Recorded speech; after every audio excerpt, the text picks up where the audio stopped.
नमस्कार दोस्तों, PK7 education के प्लेटफॉर्म पर आप सभी का स्वागत है। दोस्तों, मैं कृष्ण कुमार सनी आपके बीच में उपस्थित। आशा करता हूं कि आप सभी ठीक होंगे, स्वस्थ होंगे, मंगल में होंगे और मजे में होंगे। ठीक है, आज की इस वीडियो में कुछ नया जानने का प्रयास। 1 by 1 क्लास चल रही है। आपने जो वीडियो देखी होंगी उससे अगली क्लास आज है। ठीक है, इस क्लास के माध्यम से हम ये जानेंगे कि कंप्यूटर में जो पीडी होती है, कंप्यूटर की जो जनरेशन होती है, उस जनरेशन के बारे में इस वीडियो में हम बात करेंगे। क्लियर है? स्क्रीन पे जो कंप्यूटर दिखाई दे रहा है, अब की अब की बार कंप्यूटर पार, अब की बार कंप्यूटर पार। चाहे दिल्ली पुलिस का एग्जाम उठा के देख लो, चाहे राजस्थान पुलिस को उठा के देख लो, चाहे कोई भी कॉम्पिटिटिव एग्जाम उठा के देख लो, सभी में कंप्यूटर की पीढ़ी के बारे में प्रश्न किया जाता है। लगभग 2 से 3 प्रश्न इसके बारे में पूछा जाता है कि कंप्यूटर की पीढ़ी क्या है, कंप्यूटर की जो पीढ़ी है उसमें कौन कौन से सिस्टम यूज होते थे और उस बनाने वाले का नाम क्या था, आविष्कारक कौन थे। संपूर्ण जानकारी इसी वीडियो के माध्यम से हम आज जानेंगे। ठीक है, आज की इस ऊर्जावान वीडियो में बस आप सभी से इतना अनुरोध है कि वीडियो को पूरा जरूर देखना। ठीक है, और चैनल को अभी तक आपने सब्सक्राइब नहीं किया है तो चैनल को सब्सक्राइब कर लेना, जिससे आने वाली वीडियो की नोटिफिकेशन आपको सबसे पहले मिल सके। तो वीडियो को स्टार्ट करते हैं आगे। चलो भाई, पहले स्क्रीन पे इसे पढ़ोगे, है क्या टॉपिक? कंप्यूटर जनरेशन, कंप्यूटर की पीढ़ी। तो कंप्यूटर की पीढ़ी क्या रहने वाली है? कंप्यूटर की पीढ़ी आज हम बात करेंगे कंप्यूटर की पीढ़ी के। स्क्रीन पर आपको दिखाई दे रहा है कि अब की बार कंप्यूटर पर आने वाली चाहे कोई भी वैकेंसी आ जाए, उस वैकेंसी को मुंह तोड़ जवाब देने के लिए आपके लिए एक नया टॉपिक, और इस टॉपिक में मजा आ जाएगा। बस कंटिन्यू वीडियो को देखना है। अगर आपने इससे पहले वाली क्लासें नहीं ली है और उस वीडियो को आपने नहीं देखा है तो उस वीडियो को जल्दी से देख लेना। अगर जो स्टूडेंट, जो विद्यार्थी अपने नोट्स बना रहा है तो 1 by 1 क्लासें मिल रही हैं, अपना नोट्स बना सकते हैं। ठीक है, जो भाई साहब, जो भी अभ्यर्थी मुझसे ऑफलाइन पढ़ रहे हैं, उनसे भी अनुरोध है कि जो टॉपिक मिस हो गया था ऑफलाइन क्लास में, जो टॉपिक मिस हो गया है वो टॉपिक आपको ऑनलाइन के माध्यम से मिल जाएगा। ठीक है, नोट्स बनाते रहना अपना। वीडियो को स्टार्ट करते भी आगे। कंप्यूटर की पीढ़ी आपके सामने लाइन लिखी हुई है हेडिंग में, और इस हेडिंग को समझो भाई, क्या है ये? कंप्यूटर की जनरेशन या कंप्यूटर की पीढ़ी। तो कंप्यूटर की जनरेशन पीढ़ी होती क्या है, इसके बारे में हम जानने वाले हैं कि अब ये पहले से अब तक जितनी पीढ़ी आ गई है, जो भी कंप्यूटर आप यूज में ले रहे हो, उन कंप्यूटर की संपूर्ण आप यहीं जान लेंगे भी। ठीक है, फर्स्ट पीढ़ी की अगर हम बात करें तो पहली जो जनरेशन, फर्स्ट जनरेशन, पहली पीढ़ी यानी प्रथम पीढ़ी, फर्स्ट जनरेशन 1942 से लेकर 1955 तक थी। फर्स्ट जो जनरेशन थी कंप्यूटर की 1942 से लेकर 1955 तक थी। क्लियर? सेकंड पीढ़ी है, सेकंड पीढ़ी, सेकंड जनरेशन या दूसरी पीढ़ी 1956 से लेकर 1964 तक। देखो, समझने का प्रयास करना कि जैसे ही प्रथम पीढ़ी खत्म हुई, देखो 55 तक तो ये प्रथम पीढ़ी चल रही थी। ठीक है, 55 के जस्ट बाद 56 में, यानी 1956 से लेकर 1964 तक सेकंड पीढ़ी देखने को मिली है। अधिकतर अधिकतर बुक में आपने देखा होगा कि, और देखा भी और पढ़ा भी होगा, जैसे गूगल पे अपन कोई सर्च करते हैं कि कंप्यूटर की पीढ़ी क्या है, या और कोई वेबसाइट के द्वारा अपन जानते हैं, तो लगभग किसी में 42 होता है तो किसी में 40 भी होता है। तो ये कंफ्यूजन नहीं है। ठीक है, आपको इसमें तो 2-3 प्रश्न ही देखने को मिलेंगे, ये मायने नहीं रखता है। जो यहाँ पे जो दिया गया है ये स्पष्ट है। क्लियर?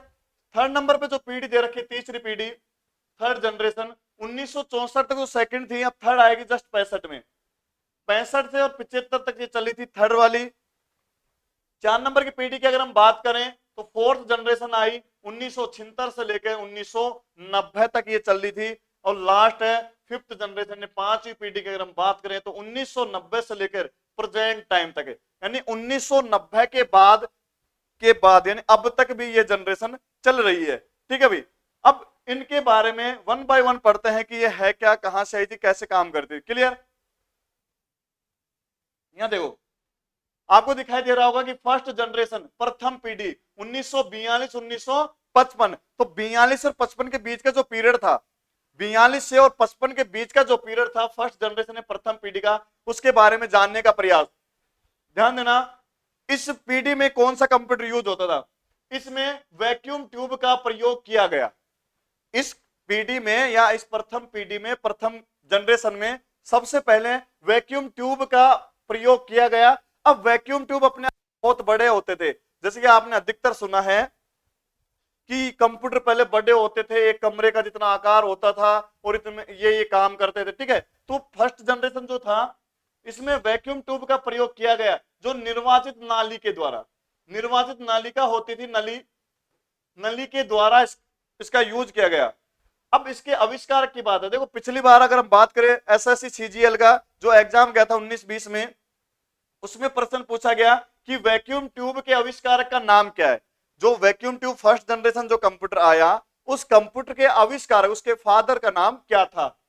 तो यहाँ पे साफ दिखाई दे रहा होगा, लीडे फोरेस्टिन 1904, इसका जो आविष्कारक था लीडे फोरेस्टिन, जो 1904 में वैक्यूम ट्यूब का आविष्कार किया। अगर आप ये प्रश्न आ जाए आपके एग्जाम में तो आपका आंसर क्या होगा कि 1904 में ली फोरेस्टिन ने इस कंप्यूटर को बनाया था। क्लियर है। नेक्स्ट लाइन में देखना भाई, इसमें डाटा सुरक्षित रखने के लिए, अब वर्तमान में जो कंप्यूटर चला उसमें तो बहुत ज्यादा सिस्टम आ गया है, जो पहले कंप्यूटर थे उसमें डाटा कैसे रखा जाता था ये मायने रखता है। इसमें डाटा सुरक्षित रखने के लिए पंच कार्ड का ध्यान देना भाई, ये बहुत इंपॉर्टेंट है कि इसमें जब डाटा रखा जाता था, डाटा रखने के लिए पंच कार्ड का उपयोग किया जाता था। सर्वप्रथम जो कंप्यूटर आया उस कंप्यूटर में डाटा रखने के लिए पंच कार्ड का उपयोग किया गया, जिसके निर्माता, जो पंच कार्ड जो होता है, अब तो क्या मेमोरी वगैरह, डीवीडी वगैरह और पेन ड्राइव वगैरह अपन यूज करते हैं, जो मैं लगभग कंप्यूटर की हार्ड डिस्क होती है, एसडी कार्ड, उसमें अपन सेव कर लेते हैं। तो पहले क्या होता था, पहले पंच कार्ड चलता था, और पंच कार्ड का जो आविष्कारक है, पंच कार्ड को बनाने वाला आविष्कारक था जोसेफ जैकवार्ड। पंच कार्ड को बनाने वाला था जोसेफ जैकवार्ड। भाई जो भी इस वीडियो को देख रहा है इतना जरूर क्लियर करना कि 1 बाय 1 क्लास लेनी है, क्लास को मिस नहीं करना, क्योंकि ये इलेक्ट्रिक चल रही है। मतलब बात करें तो इसमें कोई मजा आने वाली तो बात है नहीं। कंप्यूटर की अगर जनरेशन की हम बात करें तो इसमें मजा आने वाली बात नहीं है। इसमें प्रश्न ये पूछा जाता है कि इस पीडी को बनाया कब, इस पीडी का निर्माता कौन, आविष्कारक कौन था, इसमें क्या काम होता था।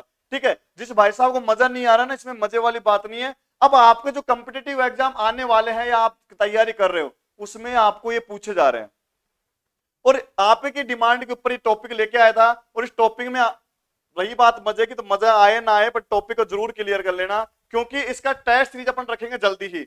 इसमें जो प्रश्न बनेंगे मैंने पूरा शेड्यूल बना रखा है आपके लिए, जो टेस्ट सीरीज में बताने वाला हूं, बस 1 बाय 1 आपको क्लास लेनी है।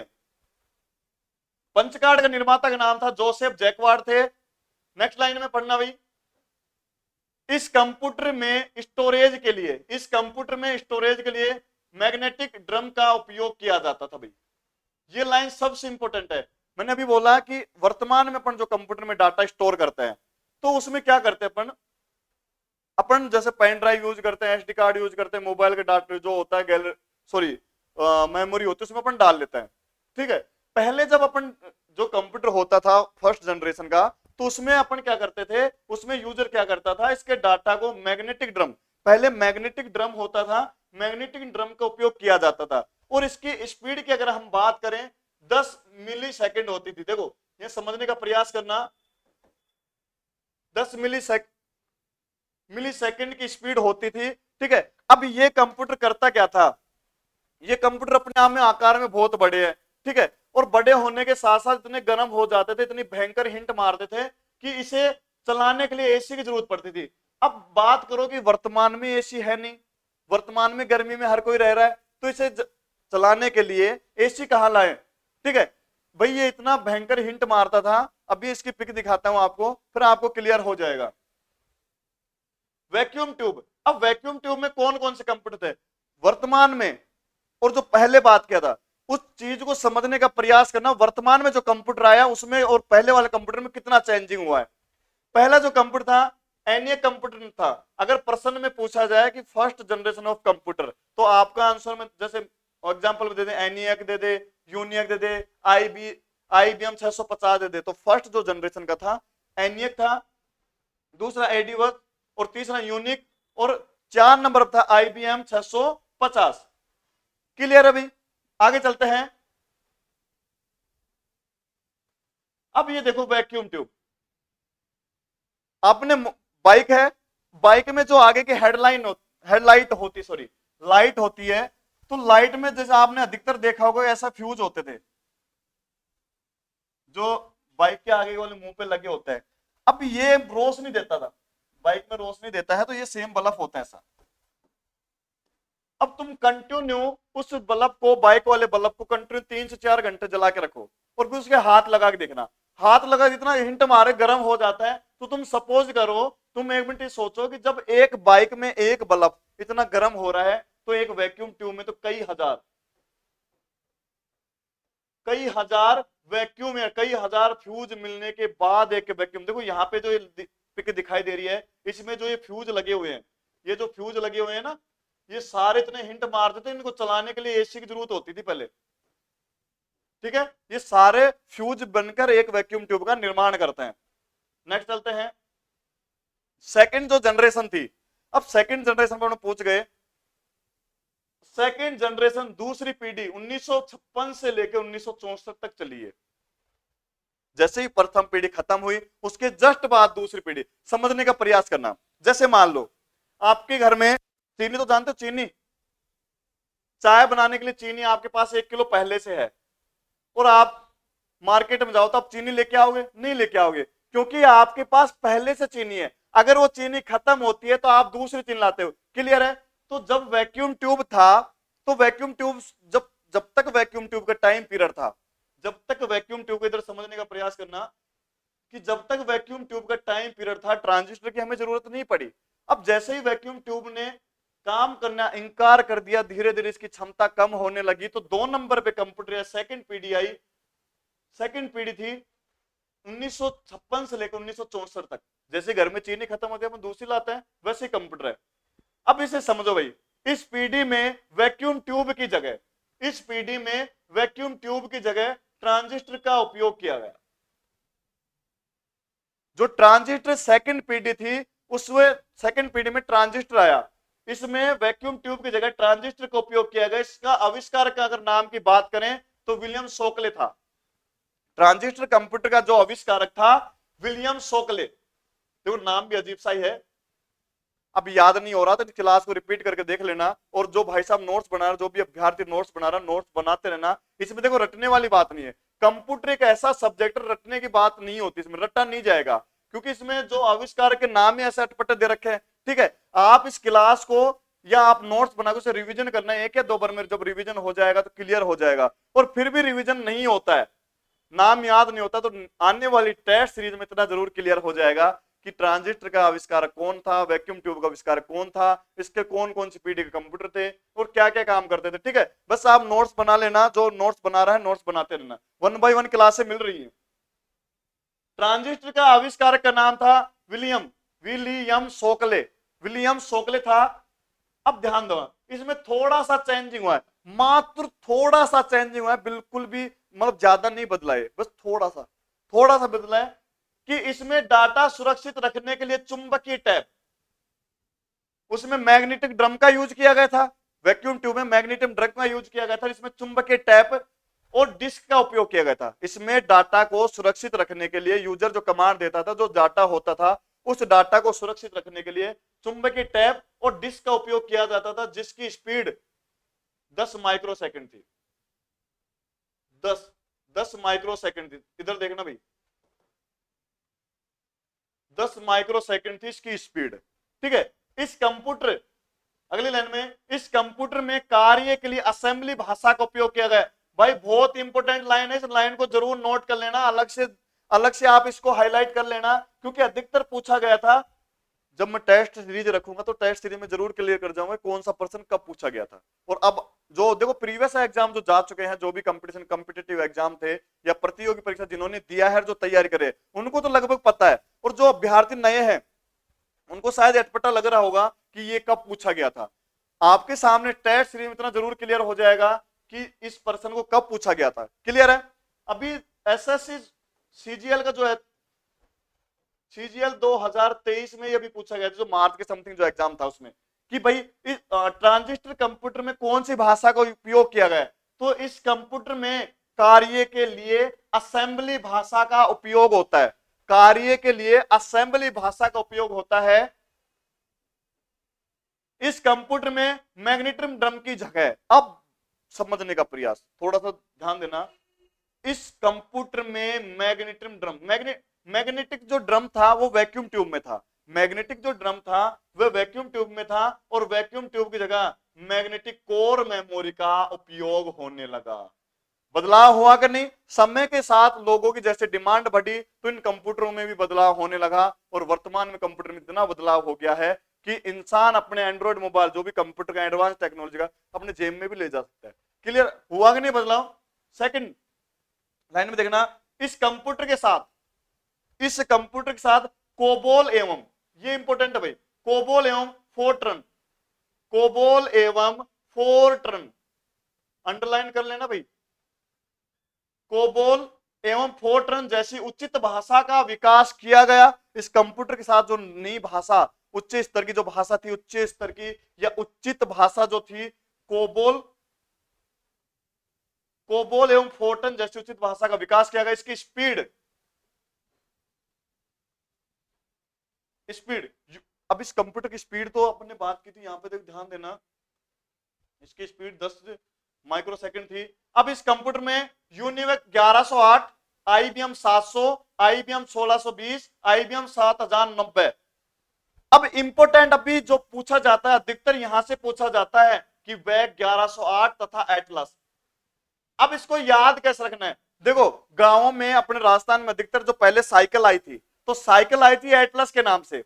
अब उस एटलस साइकिल को याद रखना ना कि एटलस नाम का कंप्यूटर सेकंड पीढ़ी में आया था। अब एटलस पीढ़ी याद नहीं होती, इतना याद रखना ना कि पहले जो साइकिल आई थी, अपने साइकिल का जो यूज करते उसमें दो टायर होते थे, दो पहिए होते थे, दो पहियों के माध्यम से जो साइकिल चलती थी, ये वाली एटलस थी वो। और यहाँ पे भी सेकंड पीढ़ी में या ट्रांजिस्टर जो सेकंड नंबर पे आता है, ट्रांजिस्टर में एटलस, एटलस सबसे इंपॉर्टेंट है। हर बार एटलस के बारे में लगभग जब उठा के देख लेना, एग्जाम के जो प्रश्न आते हैं उसमें एटलस, एटलस अगर नाम आ जाए एटलस तो साइकिल को याद कर लेना, जिससे आपको समझने में सहायता मिलेगी। ठीक है भाई, नेक्स्ट। अब इस सेकंड जनरेशन को देखो, ये इमेज आपको दिखाई दे रही है, इस इमेज को पढ़ो। ये तो था भाई वैक्यूम, वैक्यूम ट्यूब, ठीक है। अब ये जो दिखाई दे रही है, दिखाई दे रहा है, यही आपका ट्रांजिस्टर।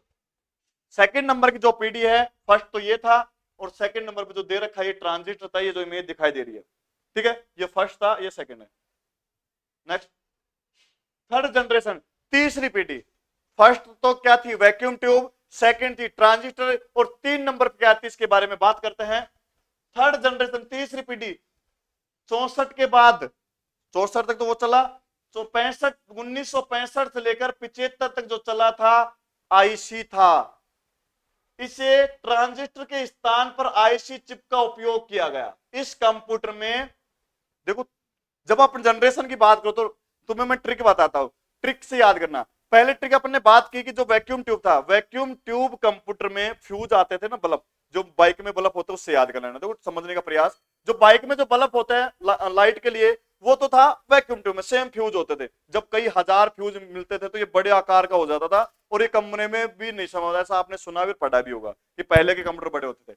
सेकंड नंबर पे ट्रांजिस्टर, वैक्यूम ट्यूब की जगह ट्रांजिस्टर का उपयोग किया जाने लगा, और वहां पे मैग्नेटिक ड्रम की जगह मैग्नेटिक कोर का, देखो ट्रांजिस्टर में तो मैग्नेटिक कोर था और वैक्यूम ट्यूब में मैग्नेटिक ड्रम था। क्लियर? अब 3 नंबर पे जो दे रखा है कि ट्रांजिस्टर के स्थान पर, जो ट्रांजिस्टर था उसके स्थान पर आईसी, आईसी चिप का उपयोग किया जाता था। आईसी होता है इंटीग्रेटेड सर्किट, इंटीग्रेटेड सर्किट, इसका पूरा नाम है इंटीग्रेटेड सर्किट, जो तीसरी जनरेशन थी इसकी, ठीक है। इसका आविष्कार, इसका आविष्कार Jack Kilby, Jack Kilby, Jack Kilby, देखो नाम सुनना, अजीब सा नाम है ना, Jack, JACK, Jack KILBY, Jack Kilby ने 1958 में भाई आईसी कंप्यूटर को जैक किल्बी ने 1958 में लॉन्च किया या बनाया था। इस कंप्यूटर में आउटपुट डिवाइस का उपयोग किया जाता, यही एक ऐसी जनरेशन थी थर्ड नंबर पे जिसमें आउटपुट डिवाइस का उपयोग किया गया था तीसरी पीढ़ी में। और मेमोरी की जगह मैग्नेटिक डिस्क का उपयोग किया जाता, मैग्नेटिक डिस्क का उपयोग किया जाता था। देखो पहले मैग्नेटिक ड्रम, दूसरे में मैग्नेटिक कोर और तीसरे में मैग्नेटिक डिस्क का उपयोग किया जाता था। तो नाम से पता, एक दो बार आप रिवीजन कर लोगे, इस क्लास को रिपीट कर लोगे तो मैं गारंटी के साथ कह सकता हूं याद हो जाएगी। ठीक है, इस कंप्यूटर की स्पीड 10 नैनो सेकंड थी, 10 nano second, nano second, nano second थी। और इसी कंप्यूटर में देखो ये एक ऐसी जनरेशन थी जिसमें कंप्यूटर के पार्ट वगैरह जुड़ने स्टार्ट हो गए थे, कीबोर्ड, मॉनिटर, रैम, रोम के कनेक्शन होते थे। यही एक ऐसी जनरेशन थी जहां पे कीबोर्ड, मॉनिटर, रैम, रोम का भी कनेक्शन होता था, जबकि आपने वैक्यूम ट्यूब में और ट्रांजिस्टर में ऐसा बिल्कुल नहीं देखा होगा। और इंपॉर्टेंट लाइन इसको पढ़ना कि इस कंप्यूटर में मिनी कंप्यूटर और ऑपरेटिंग सिस्टम इसी पीढ़ी में आता है।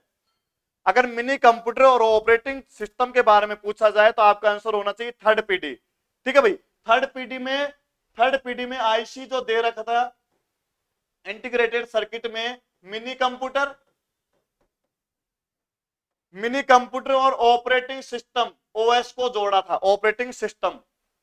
नेक्स्ट चलते हैं थर्ड पीढ़ी। देखो भाई थर्ड पीढ़ी की इमेज देखना, है कि नहीं परिवर्तन, पहले बड़े थे फिर और छोटे हुए, अब और छोटे हो गए। देखो ये जो हुक दे रखा है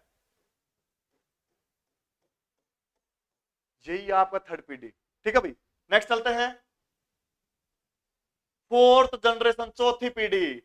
1975 से लेकर 1990, 1975 से लेकर 1990। मैं फिर बोल रहा हूं कि अधिकतर बुक में भी आपने देखा भी होगा, पढ़ा है, अधिकतर आपने वेबसाइट पे देखा होगा कि कोई 1940 से स्टार्ट बता रहा पीढ़ी, कोई 42 से, पर लगभग बात करें तो 40 से 42 में कोई फर्क नहीं, 40 और 42 ही माना जाता है, 42 के लगभग, 1942।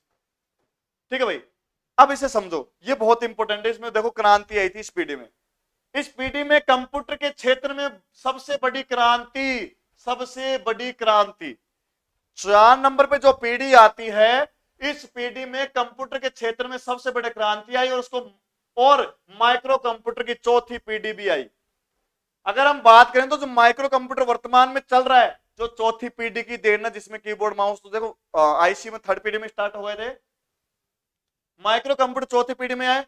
नेक्स्ट लाइन में इसी पीढ़ी के कंप्यूटर विशाल, विशाल एकीकृत सर्किट और 3 लाख, इस लाइन को समझ लो। देखो अगर देखो मजा नहीं आ रहा हो ना तो क्लास को स्किप कर देना, पर मैं फिर बता रहा हूं कि जो आपकी प्रतियोगी परीक्षा चल रही है, जो वर्तमान में दिल्ली पुलिस आने वाली, दिल्ली पुलिस की वैकेंसी आने वाली है, और जो राजस्थान की वैकेंसी चल रही है, चाहे पिछले रेलवे उठाए थे, एनटीपीसी, लगभग सभी प्रतियोगी परीक्षा में यहां से प्रश्न आते हैं। क्योंकि ये क्लास मानता हूं मजा नहीं आ रहा होगा, पर यहां से प्रश्न उठता है इसलिए बात करते हैं। और अधिकतर ने शायद एक स्टूडेंट ने कल कमेंट में डाला कि सर आप बोर्ड पे लिख के समझाया करो, तो भाई साहब मैं आपको बता दूं कि लिख के समझाने में टाइम ज्यादा लगता है। ठीक है, 10 मिनट की क्लास लगभग 30 मिनट में पहुंच जाती है। तो इस पीपीटी के माध्यम से आप बस लाइनों को पढ़ो, समझाने का काम मेरा है भाई। मैं समझा, अगर मैं लिख के समझाऊं तो लंबी क्लास हो जाएगी। ठीक है, बात वही है। 4 नंबर पे पीढ़ी जो दे रहा है, इस पीढ़ी के कंप्यूटर क्षेत्र महान क्रांति है और माइक्रो कंप्यूटर चौथी पीढ़ी में ही आया था। इस पीढ़ी के कंप्यूटर विशाल एकीकृत सर्किट, विशाल एकीकृत सर्किट और 3 लाख ट्रांजिस्टर के बराबर काम करने की क्षमता होती थी। 3 लाख ट्रांजिस्टर के बराबर ये कंप्यूटर काम कर लेता था। पहले जो सेकंड नंबर पे जो पीढ़ी आई थी ट्रांजिस्टर, तो उसके वो 3 लाख ट्रांजिस्टर और ये अकेला काम कर लेते थे भाई। इस कंप्यूटर में माइक्रो प्रोसेसर में सेमीकंडक्टर, इस कंप्यूटर में ये लाइन ध्यान देना, माइक्रो प्रोसेसर से माइक्रो प्रोसेसर में सेमी कंडक्टर मेमोरी का उपयोग किया गया, जो सी और सी भाषा से उपयोग किया गया या प्रोग्रामिंग किया गया। 4 नंबर पे जो पीढ़ी थी लास्ट में देखना कि माइक्रो प्रोसेसर एवं सेमी कंडक्टर मेमोरी का उपयोग किया गया, जो सी और सी भाषा से प्रयोग में आती थी, सी और सी भाषा से डिजाइन किया गया या प्रोग्रामिंग किया गया। लास्ट में देखना कि यहाँ पे एक एप्पल का चित्र दिखाई दे रहा होगा, पिक दिखाई दे रही है। एप्पल सेकंड जो वर्जन था इसी पीढ़ी में माना जाता है भाई। अगर प्रश्न आ जाए कि एप्पल सेकंड का जो वर्जन था या एप्पल सेकंड जो आया था तो कौन सी पीढ़ी में आया था, आपका आंसर होना चाहिए फोर्थ पीढ़ी। क्लियर है? जो टेस्ट सीरीज में और भी मजा आ जाएगा भाई। नेक्स्ट, अब देखो ये फोर्थ पीडी, देखो फोर्थ पीडी मजेदार है कि नहीं? इसमें देखो ये मॉनिटर रहा, ये सीपीयू रहा, ये कीबोर्ड रहा, ये आपका माउस रहा, इसमें सारे कनेक्शन कनेक्ट होने लग गए थे, हाँ है ना? क्लियर है? नेक्स्ट चलते हैं, लास्ट फिफ्थ जनरेशन, पांचवी पीढ़ी, लास्ट कंप्यूटर की पीढ़ी यही है, ठीक है भाई। लास्ट पीढ़ी 1990 से लेकर वर्तमान प्रेजेंट टाइम तक चल रही है। 1990 से लेकर अब तक जो पीढ़ी चल रही है वो है आपकी पांचवी जनरेशन। और इसमें थोड़ा समझने का प्रयास कि यह कंप्यूटर आज के जमाने के हैं, यह कंप्यूटर आज के जमाने के हैं जिसमें आर्टिफिशियल इंटेलिजेंसी एआई का माध्यम बना रखा है। एआई का माध्यम, आर्टिफिशियल इंटेलिजेंसी या कृत्रिम बुद्धिमत्ता, अगर आप हिंदी में इसका निवारण करेंगे, हिंदी में से समझेंगे तो हिंदी में बोलते हैं इसको कृत्रिम बुद्धिमत्ता। और जो उच्च स्तरीय सी और सी लैंग्वेज के द्वारा डिजाइन थी, उच्च स्तरीय, लास्ट लाइन में इस पीढ़ी में इंटरनेट का यूज होने लगा। यही एक ऐसी पीढ़ी थी जहां पे इंटरनेट का यूज होने लगा। जो इससे पहले 4 पीढ़ी जा चुकी है उसमें इंटरनेट का कहीं पे भी जिक्र नहीं किया गया था, ठीक है भाई। इंटरनेट का यूज होने लगा और एप्लीकेशन का यूज होने लगा, जो भी अपन एप्लीकेशन यूज करते हैं एप्लीकेशन का यूज होने लगा। और इसके जो जैसे दिखाई देता है डेस्कटॉप, लैपटॉप और निम्न प्रकार की पीढ़ी के कंप्यूटर होते हैं, निम्न प्रकार के पीढ़ी के कंप्यूटर होते हैं। ये फिफ्थ जो जनरेशन है इसकी इमेज देखना भाई, फिफ्थ जनरेशन, ये आपका कंप्यूटर है माइक्रो, और ये जो दे रखा है एडवांस माइक्रो का, एडवांस माइक्रो का दे रखा लास्ट। क्लियर है? Fifth generation of computer.